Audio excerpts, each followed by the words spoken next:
Welcome to NTD Evening News. Our top story tonight, 3 more rulings from the Supreme Court. The decisions cover homeless encampments, federal agency powers, and the obstruction charge against January 6th defendants. Arlene Richards has the details on the court's decisions. One of the Supreme Court's rulings could impact hundreds of January 6th defendants, including former President Trump. A legal expert joins us to explore. President Biden confronting concerns about his age as his campaign responds to calls for him to drop out, and how former President Trump reacts as the 2 candidates hold dueling rallies a day after the showdown. Iris Tao reports. And now that the first presidential debate is behind us, how are Americans responding? Fiona G. asked voters about their takeaways from the debate and what they think the country needs now.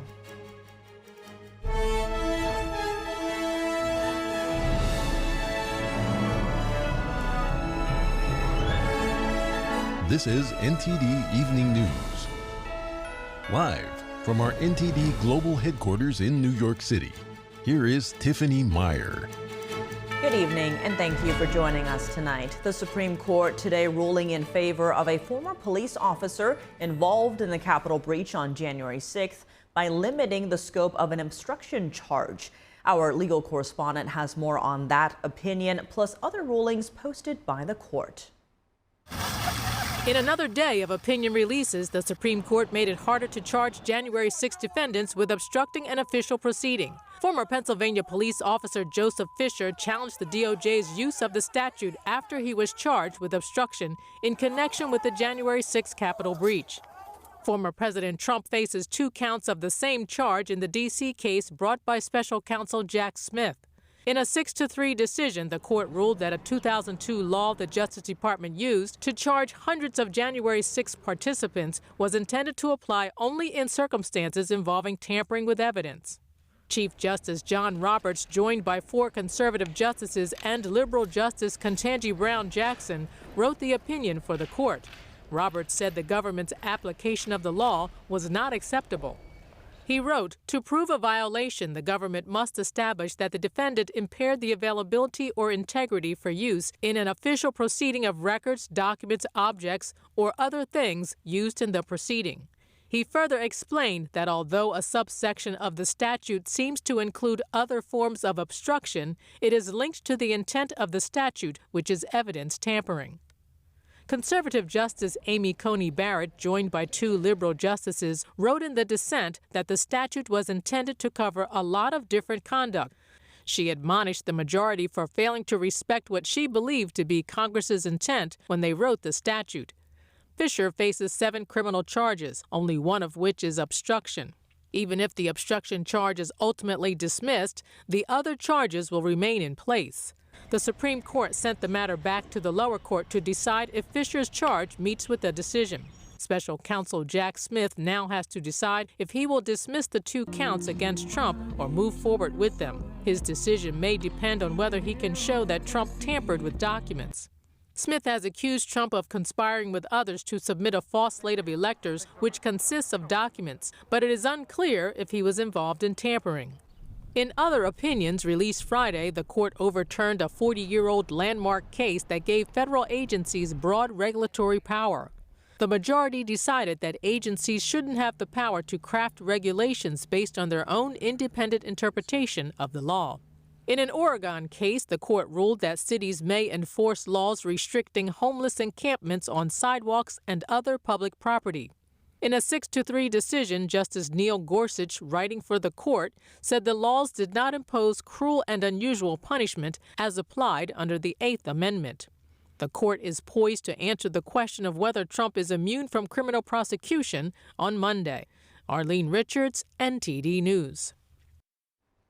And joining me now to analyze the Supreme Court's rulings is John Malcolm. He's Vice President of the Institute for Constitutional Government and Director of the Mies Center for Legal and Judicial Studies at the Heritage Foundation. John, thank you so much for joining us. Great to see you again. To begin, what does the January 6th ruling mean for the roughly 330 defendants charged with obstruction, especially those currently serving time under this statute? Yeah, I think it's going to be very difficult for those convictions to stand and for those charges to continue against those who have been charged with this, where their trials are still pending. So the Chief Justice basically said, you have this obstruction statute where one part of it says that you're not supposed to alter or destroy documents or things in connection with an investigation. And then there is a second provision that says, or otherwise obstruct an official proceeding. And the dissenter said, if that means literally anything to obstruct any official proceeding, that would not only make the entire first part of that law completely superfluous, it would also create a lot of redundancies in a lot of other laws. Instead, the Chief Justice said, this is really about document or evidence tampering. This was a statute that was enacted in the wake of the Enron fiasco, in which Arthur Andersen was shredding documents. So this really has to do with evidence integrity. And he said, if it's not just alteration or destruction of documents, if it's witness tampering or creating false documents, that might otherwise fit within this statute. But it doesn't just mean showing up and protesting and stopping some proceeding from going forward. Now, a big question on people's minds is how significant is today's ruling for former President Trump? What impact could it have on his federal election interference case? Well, the D.C. federal case that's still pending against former President Trump, two of the charges relate to this particular statute. He's been charged with obstructing or attempting to obstruct an official proceeding, and also charged with conspiring to obstruct an official proceeding. Jack Smith is now going to have to show that Donald Trump was somehow involved in evidence tampering, either destroying, altering, or creating fictitious documents, or witness tampering related to an official proceeding, just inducing other people to walk into the Capitol, which is the allegation in the indictment, will not cut it. And we'll see what kind of evidence Jack Smith can come forward to present. But certainly this ruling imperils potentially those two counts of that indictment. And we'll have to see what the Supreme Court does on Monday with the Trump immunity case, which could also impact that case and all of the other cases that are still pending against Donald Trump. Now, looking at another major ruling today, the Supreme Court overturned what's known as the Chevron doctrine. Unpack that for us. How big of a deal is this? Oh, this is a very big deal. This is a sea change in terms of administrative law. So the Chevron doctrine, it's related to a case that involved the Chevron company 40 years ago, said that when there is an ambiguous statute, that courts should defer to any reasonable interpretation of that statute given by the agency that utilizes that statute. So courts traditionally will come up with their own interpretations of statutes that the judge thinks is the best interpretation. But for the last 40 years, when agencies are involved in interpreting statutes, courts have not done that. They have said, all right, well, we may think that this is the best interpretation, but your interpretation is reasonable. Therefore, we have to defer to you. And if there's a change in administration and the same agency comes up with another reasonable interpretation, we have to go along with that one too. The Supreme Court ended all of that today and said it is now up to judges to come up with what is the best interpretation of a statute. They no longer need to defer to agencies if they think that agency's interpretation is wrong. Expanding on that, what will be the tangible impact of today's Chevron ruling? Well, I think that if you are a regulated party and you are challenging an agency's interpretation of a statute that affects you, this is very good news.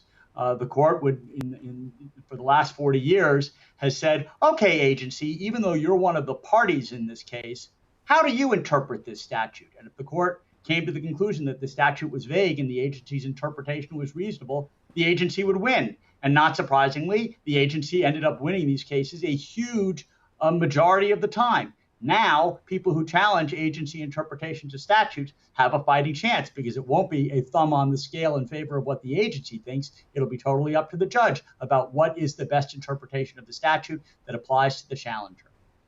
Now, the Biden administration has previously warned that overturning Chevron would be destabilizing and could bring a, quote, convulsive shock to the nation's legal system. Could this happen? Well, it's only if you consider it shocking that agencies should not always win cases in which they are involved, and that judges ought to do their job by interpreting laws and coming up with the best interpretation. It is certainly a sea change in terms of how challenges to administrative actions have been done over the last 40 years. But it's certainly a sea change, and it may be a shock to the system. To my mind, it is a very, very welcome change. John Malcolm with the Heritage Foundation, thank you so much for joining us. Pleasure to be with you. The Supreme Court today has rejected former Trump advisor Steve Bannon's appeal to avoid a 4-month prison sentence for contempt of Congress. In July 2022, Bannon was convicted in Washington on 2 counts of contempt of Congress after he failed to comply with subpoenas from the House January 6th committee. He was sentenced to 4 months in prison in October 2022. That sentence was put on hold while Bannon made 2 other attempts to appeal the conviction, both of which failed. Bannon must now report to prison by Monday. A day after the debate, President Biden confronting questions about his age as his performance sparks controversy. Former President Trump, meanwhile, holds a rally in Virginia and declares victory in last night's debate. NTD's Iris Tao reports from Biden's rally in Raleigh, North Carolina. And President Biden vowing to get back up while acknowledging concerns about his age after his debate with former President Trump last night drew criticism about his performance. I know I'm not a young man. State the obvious. I don't walk as easy as I used to. I don't speak as smoothly as I used to. I don't debate as well as I used to. But I know what I do know. I know how to tell the truth. When you get knocked down, you get back up. At his post-debate rally here in Raleigh, North Carolina, Biden repeats similar lines of attacks against Trump on issues including abortion, the economy, and January 6th. The choice in this election is simple. Donald Trump will destroy our democracy. I will defend it. Biden's campaign says Biden will not drop out of the race. And his supporters here who are invited by the campaign say they still back Biden despite some disappointments about last night. Biden's performance may not have been his best. Content was obvious. Biden is an honest, moral, thoughtful person. Some of the moments early on in the debate are widespread across social media, especially with my generation. It was kind of like not troubling, but more like concerning to watch and see like who will be our leader potentially in the next 4 years of our lives. Biden could have been a little bit stronger, but I still agree with everything, all of his positions. But I hope people will see beyond that. Former President Trump, meanwhile, also held a rally on Friday in Virginia, saying this about the debate. We had a big victory against Joe Biden's problem is not his age. I know people that are much older than him that are doing unbelievable things. While the first presidential debate is consequential to voters' perception, we're still 5 months away from November, and a lot of things could still shake up this race. The Supreme Court next Monday could release its final ruling on Trump's claim of presidential immunity from federal prosecution, and that's another likely topic to shape conversations about the election. Reporting from Raleigh, North Carolina, Iris Tao, NTD News. During last night's presidential debate, Biden and Trump covered foreign policy, inflation, and the border crisis. Viewers honed in on both candidates' proposed policies as well as their onstage performance. I think the way the debate was structured with the specific questions, I think I don't think I took anything away new that I already didn't know. When they ask a question, and it's like they're reading off a teleprompter, and the answer doesn't make any sense. So no, I didn't get anything from it other than the current commander-in-chief is clearly not fit to lead this country. That's all I got out of it. The disqualifying factor for Trump in general is the fact that he doesn't operate from a sense of morality. There's the liberal democratic world against the tyrannical regimes. Biden is much better on supporting our allies than Trump is. Well, it's clear that Joe Biden is not all there. That is pretty obvious. And Trump, I thought that he was he should have done a lot better. He didn't answer a lot of the questions, precisely and concisely like he should have. But, I mean, he clearly won the debate, though, in my opinion. Biden is a truth teller. He tells the truth, and he believes in real things. One of the candidates kept talking about how there isn't inflation and there isn't a bad economy. And everybody in my neighborhood will tell you there's inflation, there's a really bad economy, and it's really tough right now. A lot of the criticisms I have on Biden are things I could also criticize Trump for. Biden has had a hyper-expansionary fiscal policy with big deficits. So has Trump. The country needs Biden or someone like Biden to lead it. So get the country right first. Make sure it's in a surplus, not a deficit. Make sure your healthcare system's working. Make sure you look after your veterans. Make sure you look after your American people first. And then once you've got all that established, then you can bring everyone in. Trump has to win. The Texas Supreme Court today upheld the state's ban on transgender surgeries and puberty blockers for children. Texas is the largest of at least 25 states that have adopted laws restricting or prohibiting the practice for minors. The law in Texas has been in effect since September 1st, 2023. The U.S. Supreme Court recently agreed to hear an appeal from the Biden administration attempting to block state bans. The case before the High Court involves a Tennessee law that also restricts puberty blockers for minors. Opponents of the law say children will suffer without access to transgender procedures and hormone therapies. Proponents say the law is necessary to protect children who shouldn't make life-altering decisions they might later regret. Meanwhile, the Iowa Supreme Court today upheld the state's abortion ban. It told a lower court to dissolve a temporary block on the law. The ruling previews the ending of a years-long legal battle following the overturning of Roe v. Wade in 2022. In a 4-3 ruling, the Iowa justices reiterated that there is no constitutional right to abortion. Iowa law bans most abortions after about 6 weeks of pregnancy. Currently, 14 states have near total bans on abortions at all stages of pregnancy, and 3 ban the procedure at about 6 weeks. Welcome back. I'm Tiffany Meyer. The U.S. yet again removing the floating pier off the coast of Gaza.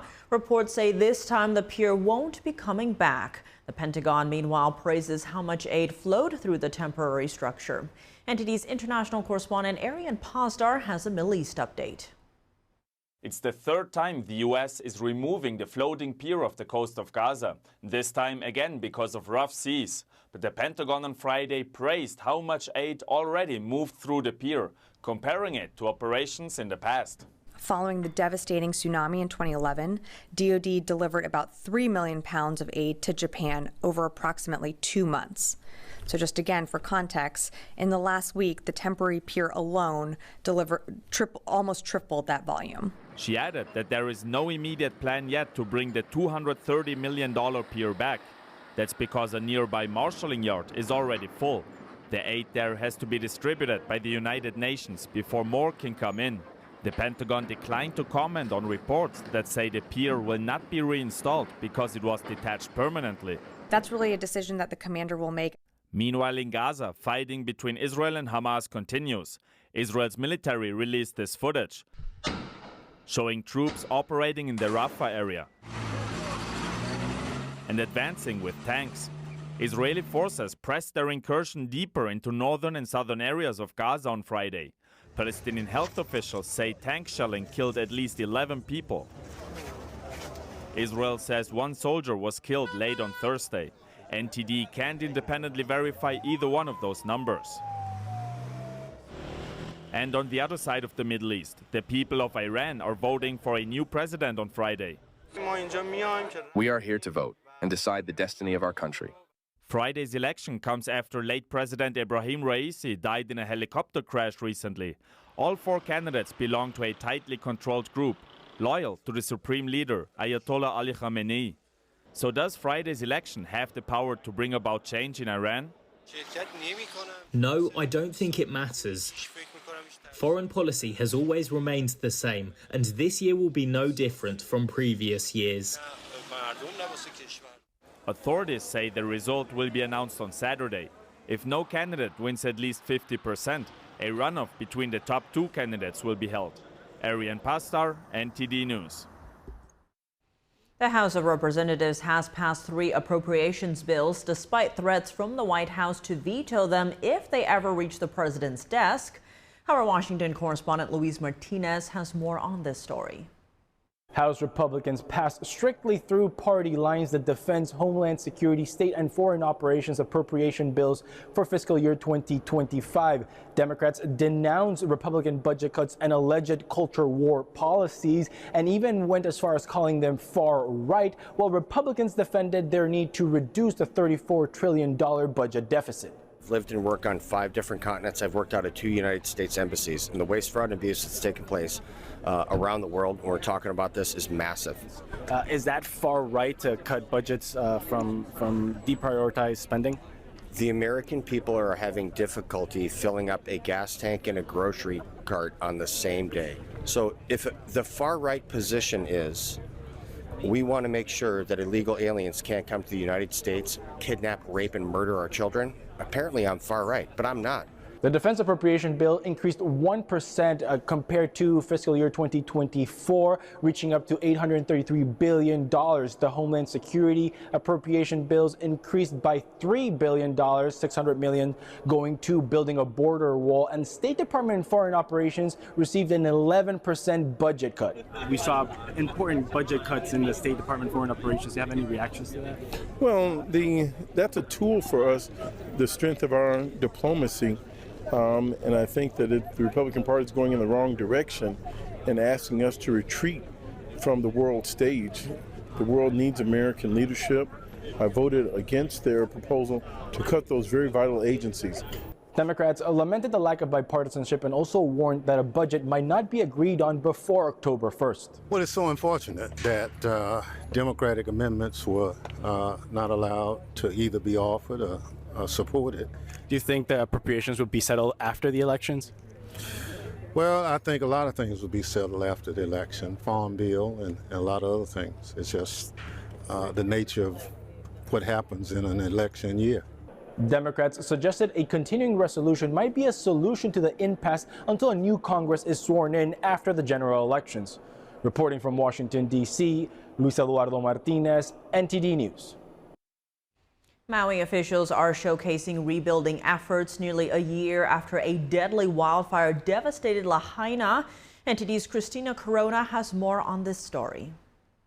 The wind-driven wildfires on Maui destroyed over 22 structures and claimed 102 lives in Lahaina on August 8, 2023. The wildfire caused about $5.5 billion in damages, making it the deadliest in the U.S. in over a century. Although nearly a year has passed, rebuilding Lahaina will be a long and complex process. We are ahead of schedule on both, and we anticipate being meaningfully done with residential, commercial in a few months. There's about 1,400 residential properties and 159 commercial properties that are part of our portfolio. We are working very hard to get those cleared. One resident is shocked by the progress so far. Initially, everybody thought it was going to be like 5 years. The only sadness I have is that this neighborhood will never be the same. Maui Mayor Richard Bisson wants residents to know they are not focused on the speed of rebuilding. We're focused on making sure we can get people back to their homes in a safe way as quickly as possible, but we have to be focusing on the safety, and I guess that's what I want people to see. Residential building permits have been issued and construction has begun for several residents. So the permits for what will be the swimming pool, the walls, and the main house were still open. The city never ever closed them, so it made it very easy for me to get my permits again. And even a 151-year-old banyan tree on Front Street is showing new growth. As of 2 months ago, the tree just celebrated its 151st birthday. We're just so glad and blessed that the tree survived the fire. But there will definitely be some scars. It's uncertain when those displaced by the fire can return or if they will be able to afford it. So far, the county has approved 23 residential building permits with 70 more under review. Christina Corona, NTD News. Reactions are pouring in from last night's debate, and in a change from the norm, there's more talk about President Biden than former President Trump. Here's what lawmakers on Capitol Hill have to say after the first presidential debate. Did Joe Biden have a bad night, in my opinion? Yes, he absolutely did. And he needs to get out and talk to the American people. It was not a good night for the president, but it's not the end of the campaign. We go forward, we work hard, we deal with the issues. Look, I get that President Biden had a sore throat, apparently was not feeling well, but at the end of the day, we've seen the president in action for years. We all would have liked to have been better performance by the president, but regardless of what happens, I've got to fight for my district. One of the things that was the most staggering that we heard him say is that he claimed that on his watch, we have not lost any American troops. The lives of no American troops have been lost as long as he's been president. Obviously, that is not true. Everyone has known for a very long time his condition, and they've tried to hide it. And that's lying to the American people. I think the Democrat Party chose Joe Biden on purpose. I think there could be an overreaction. I think we should give it a moment. I was just incredibly exasperated that this is where we are. And what did Americans think of last night's debate? NTD's Sam Wong took to the streets to find out who the winner was in the minds of voters. Do you think there was a clear winner in this debate? I do. I think Trump won it. And Joe why is that? Biden didn't even know what he was talking about. He was talking about abortion issue and then switched over to Medicare. Former President Trump was very calm, considering he doesn't have a reputation for being calm. And I think that's going to help him. I think after last night's debate that he's definitely going to win. I don't think there's a clear winner. There's a pretty clear loser, which is the people. I believe in everything Joe stands for. I think Donald Trump is crazy and don't need him back as president. Neither candidate brought forward a strong presence enough that they're worthy to become president of the United States. And I think that they pretty much look like have one foot in the grave, both of them. Did any of what happened last night surprise you? No. Sounds like Joe had maybe a bad night. Doesn't change anything. I had a father who had dementia and very, very similar behavior. People talk about his presence and feebleness. He scares me a lot less than Trump does. I expected Trump to lie. That's what he does. That's his MO. Like they both were trying to get one up on each other and weren't really answering any questions. And it disturbs me as an American to know that they don't have our back. Proud to be an American, and at least I know I'm free. We should be talking about what has been accomplished by this administration and where we can go from here forward. Now, we have a lot of people in this country that are really struggling to keep themselves in homelessness, drug addictions, and in these major cities that are Democratic. They've got problems that we won't be able to get. They'll never be able to see their way out of them. And joining me now to react to the presidential debate are two guests, Bart Marcois, who's a former presidential campaign policy advisor and a former U.S. diplomat, and Theron Bond, who is a Democratic strategist. Thank you both so much for joining me tonight. Bart, let's start with you. Last night's debate was full of firsts, how early it was in the election calendar, CNN hosting it instead of the commissions, and a current and former president facing off. But all of that aside, what stood out to you in last night's debate? Well, I'll tell you what's been going through my mind all day today is a quote from a Soviet author, a post-Soviet author, Elena Gorokhova, who wrote a book called A Mountain of Crumbs. And she talked about what life was like under the communist regime. She said, the rules are simple. They lie to us. We know they're lying. They know, we know they're lying, but they keep lying to us. And here's the clincher. And we keep pretending to believe them. Last night, the American people stopped pretending to believe them. But we still see that clip you showed of elected Democrats showed they are still lying to us. Everybody has known for a long time that Joe Biden is in cognitive decline, and it's very sad, and it's hard to watch somebody doing that. But it's frightening as an American to see somebody like that supposedly in charge of the government. And yet they're still lying, and they're still saying he's so sharp, and they're still saying he's. It's time to let him go home. And Theron, I'm sure you have reactions. What did you think of last night's debate? I think that there are so many Americans that suffer from dementia. When you see someone of President Joe Biden's caliber suffering like that in a very public manner in real time, it's disheartening. So what does that talk about for his ability to lead this country for another 4 years? That's very debatable right now.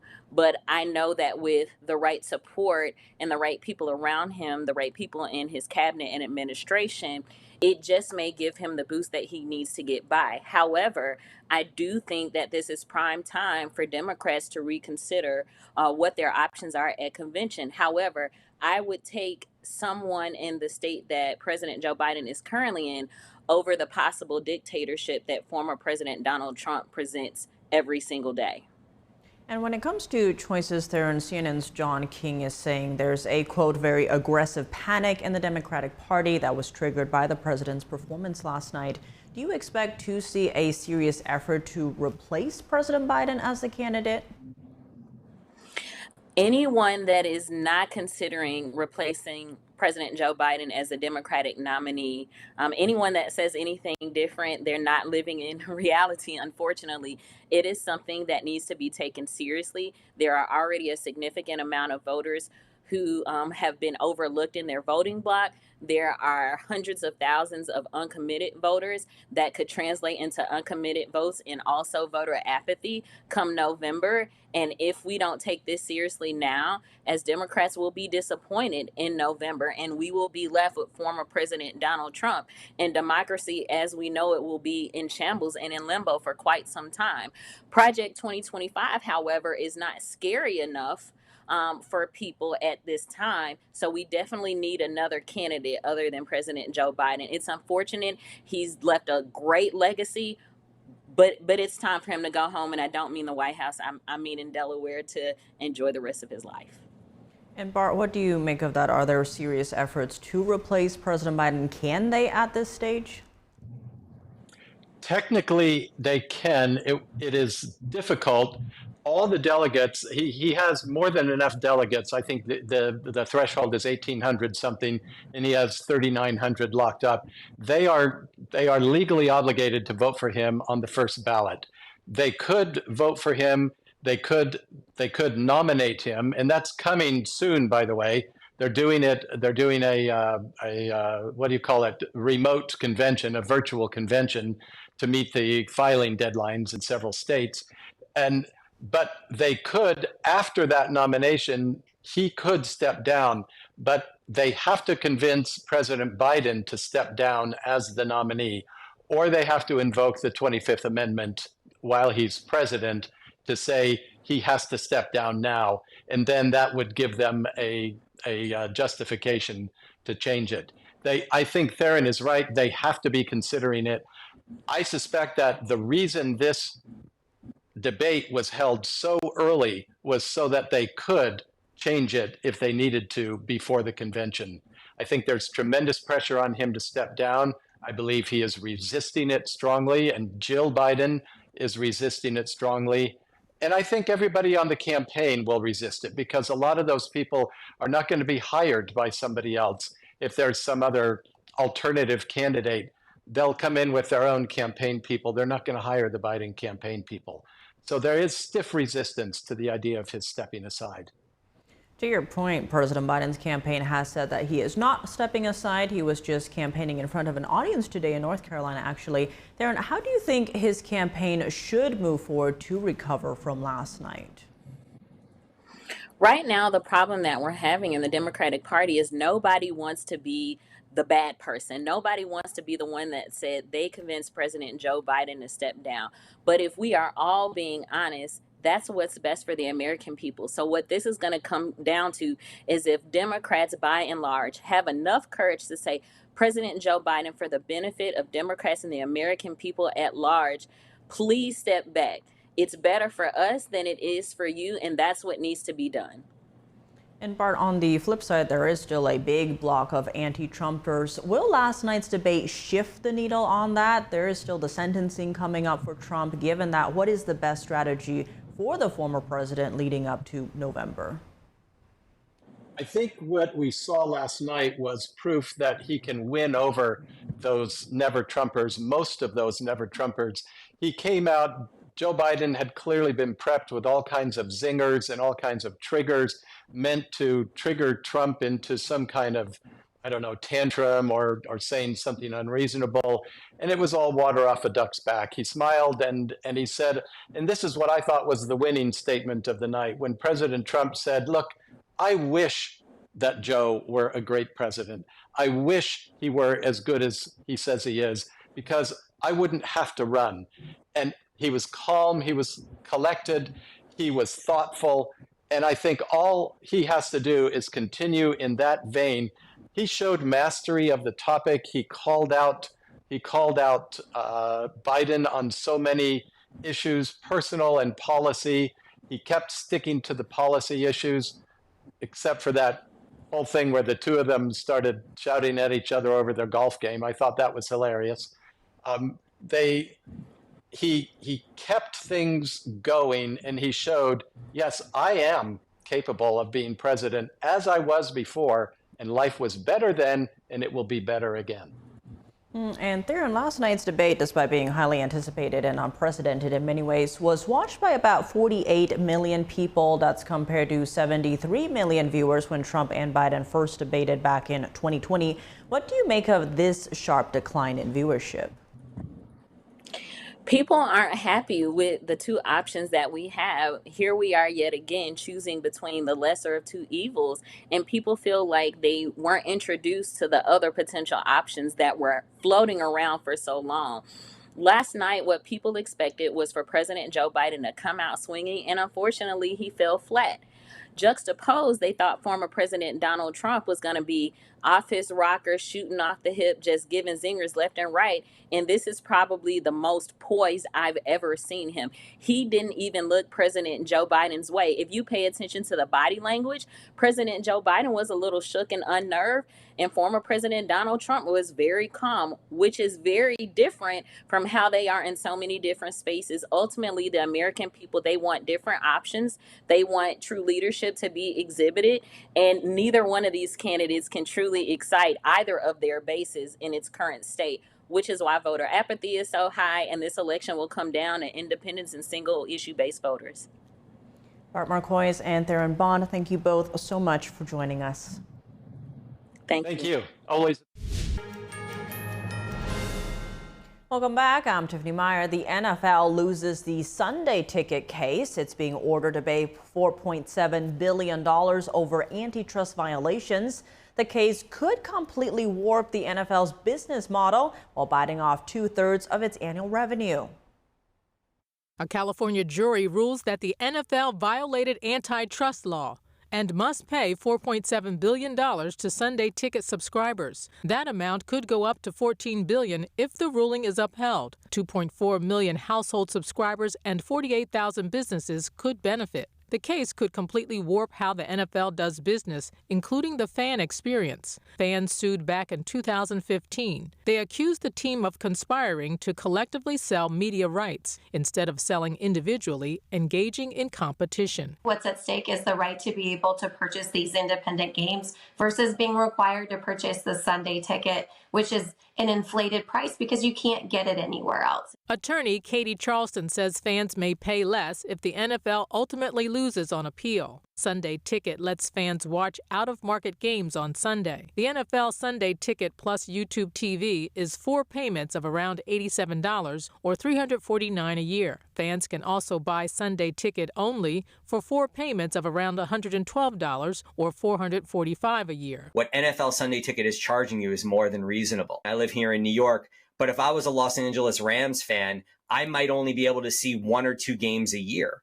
So what's it worth it for me to enjoy following my favorite team? Marketing expert Doug Zarkin says the NFL isn't overcharging. The average price of one NFL game last year was $377, according to TicketSmarter data. Zarkin says paying $300 a year to follow every game from your favorite team is actually a bargain. If the NFL loses on appeal, Zarkin says he can see potential adverse effects throughout the business, even on ticket prices. If you don't have a successful team, and you're not putting butts in seats, and your games aren't high-viewed games because you're not a competitive product, you could very easily see how the math could go sideways. The NFL says it's disappointed by the verdict. It says it believes its model is by far the most fan-friendly distribution model in all of sports and entertainment. It says it will appeal.